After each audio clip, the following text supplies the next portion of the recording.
ఈరోజు జరిగిన సంఘటన ఏంది? యాక్చువల్గా ఆ రోజు మా కోవలక్ష్మక్క కూడా ఈ ఎన్నికలకు ఇన్ఛార్జిగా ఉన్నారు.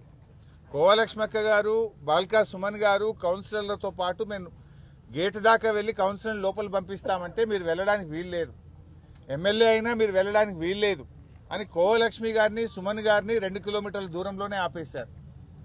అదే సమయంలో మంత్రి గారి కాన్వాయ్ అక్కడికి వచ్చి పెద్ద ఎత్తున కాంగ్రెస్ నాయకులు, కార్యకర్తలు అందరూ కలిసి ఒక కాన్వాయ్ని లోపల పంపిస్తా ఉన్నారు. ఒక ఎమ్మెల్యేగా లక్ష్మక్కను, మాజీ ఎమ్మెల్యేగా సుమన్ను అలో చేయనప్పుడు ఈ కాన్వాయ్ని ఎలా అలో చేస్తారు? ఇదెక్కడి ప్రజాస్వామ్యము? చట్టం అందరికీ సమానంగా ఉండాలి కదా అని ప్రశ్నిస్తే దాడి చేసింది కాంగ్రెస్ నాయకులు. ముందు రాళ్ల దాడి చేసింది కాంగ్రెస్ కార్యకర్తలు, కాంగ్రెస్ నాయకులు.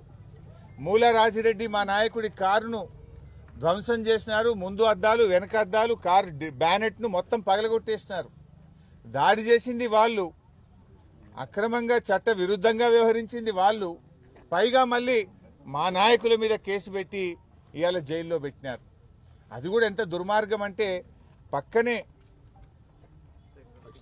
లక్షట్పేటలో జైలుంది, అదే రామగుండం పోలీస్ కమిషనరేట్ పరిధిలో పెద్దపల్లిలో జైలుంది, పక్కనే ఆసిఫాబాద్లో జైలుంది.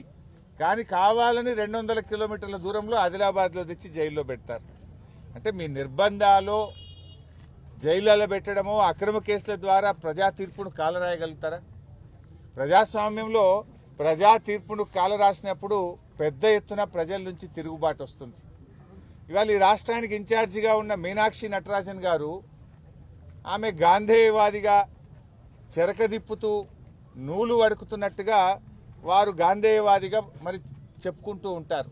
నేను అడుగుతా ఉన్నా, మీ రాష్ట్ర ఇన్ఛార్జిగా ఉన్న మీరు ఏమైంది మీ గాంధేయవాదం అని చెప్పి నేను వారిని అడుగుతా ఉన్నా.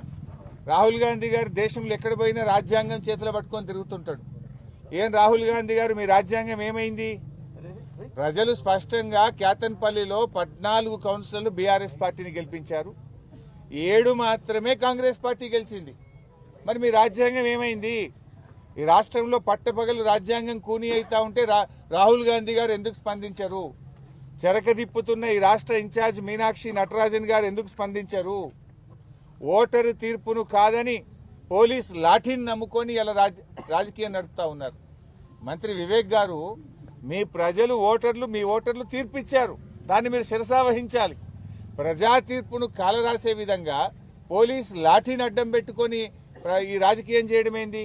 ఈ ఎన్నికల ప్రక్రియ జరపడం ఏంది అని